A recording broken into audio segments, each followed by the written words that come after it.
It started really because when AWDF itself started, our donors were the big ones that they have remained, Ford, etc. And we realized that there was a constituency of well-wishers in the United States who didn't have deep pockets, but had willing pockets. The kind of individuals or small family foundations who could give, but who also needed the benefits of the US tax breaks, the tax laws and so on, who would need to have a record of that specifically for that purpose to make it affordable for them to be sending money to an organization, a charity.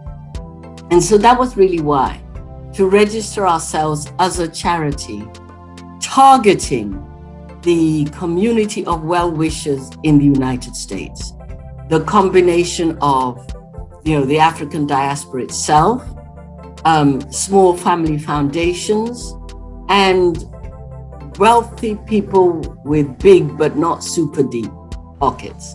So we wanted to have a facility where we made friends and it was easier for them to give.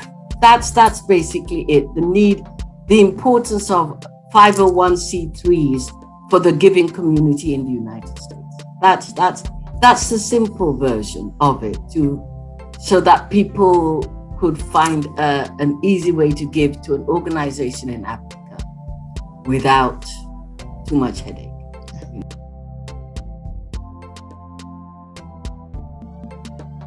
First of all, of course, the founders of AWDF, BC Adelaide Fayemi primarily, because she was the executive director, but BC Auntie Hilda Tadri and Joanna Foster, in terms of they inspired everything those first few years. When they wanted to establish AWDF USA, though, the first person they turned to was the person who became our first chair, Barbara Phillips. She was absolutely instrumental. They knew Barbara, I think, from her Ford Foundation days, but certainly from her presence in the philanthropic world. And she had a lot of wisdom, a lot of experience and expertise about what we needed, how we needed to do it, and who could be the first people we could turn to. So I think having Barbara Phillips as the person who was our first chair, who got us together and so on, was critical. There were a lot of people with investments in us. At the time we started, Dorothy Driver was our treasurer, for example, and Dorothy was very heavily involved in the establishment of the Sirleaf Market Women's Fund. Because when that was started, AWDF was the sponsoring organization and they eventually became independent. But in the early years, there was a lot of synergy between the needs of the two. And Dorothy was very, very active in that. And then we had people, so I kind of think there were the people at the foundation, but then there were all the people who, what I call the long haul people, who saw us through the rough and the smooth.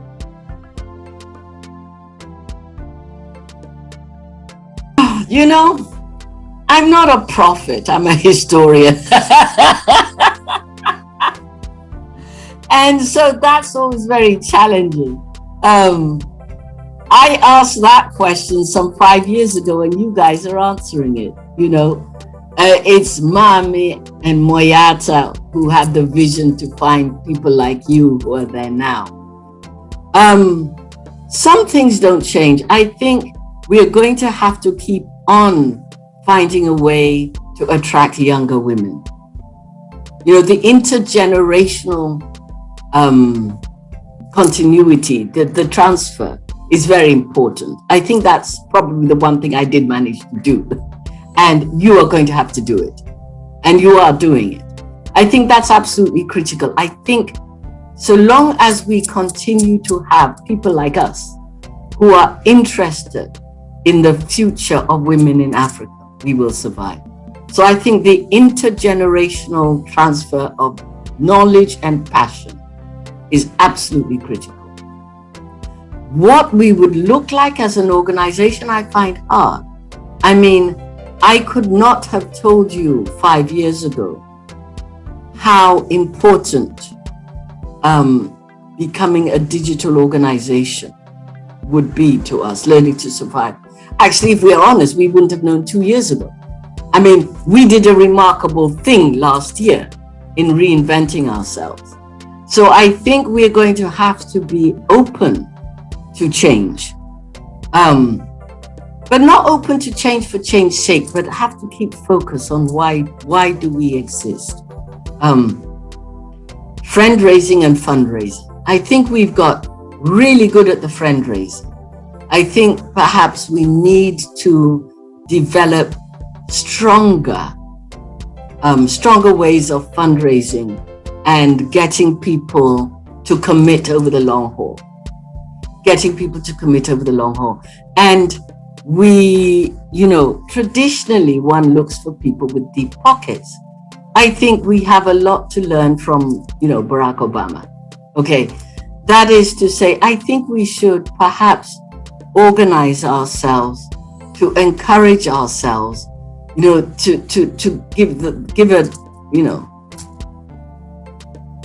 $1 a day, or whatever it is that you can do. Start young and encourage high school students, college students to give, $10 a month during the semester, something. It's always the regularity, because then the giving will grow with our success. And also, we all find it hard to do, but I like the Christian principle of tithing. That is to say, I'm not saying everybody needs to give us 10%, but the idea of a percentage. That is, if you commit, okay, I'm giving 10% to my church, but I'll give 10% of what I give to my church to AWDF or something. Because then that'll get you used to, I'm earning $100, so I'm giving $1 to AWDF, I'm giving $10 to AWDF. Then when you earn 1,000, you can give the 100. And when you earn 10,000, you can give the 1,000.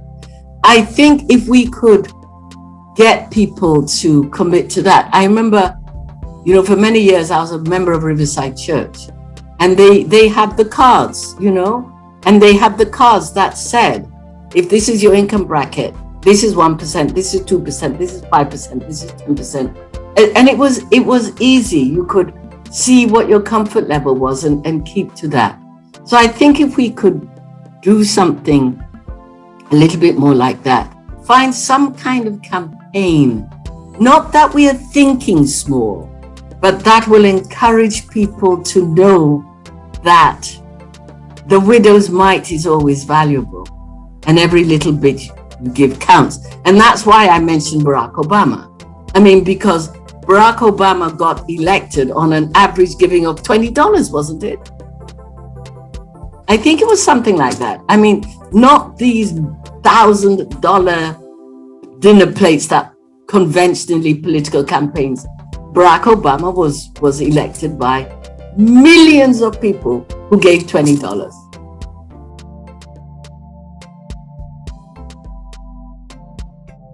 It's changed my life.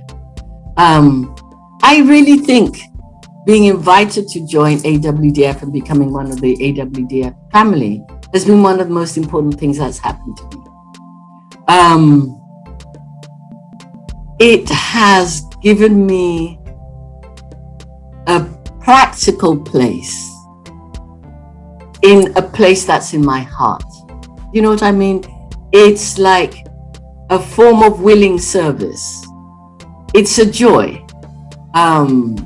Some years are harder than others, but you feel whenever you're doing something for AWDF or AWDF USA, you really are doing your little bit to help a community of people that you care about, and that includes you. And it's hard to quantify how important it has been to me. You know, as you know, I'm a very religious person. I join a church wherever I go. And so you understand what that means and the sense of community that gives you. AWDF has given me the same kind of feeling. You know, AWDF has given me the same kind of purposeful community feeling as joining a local church.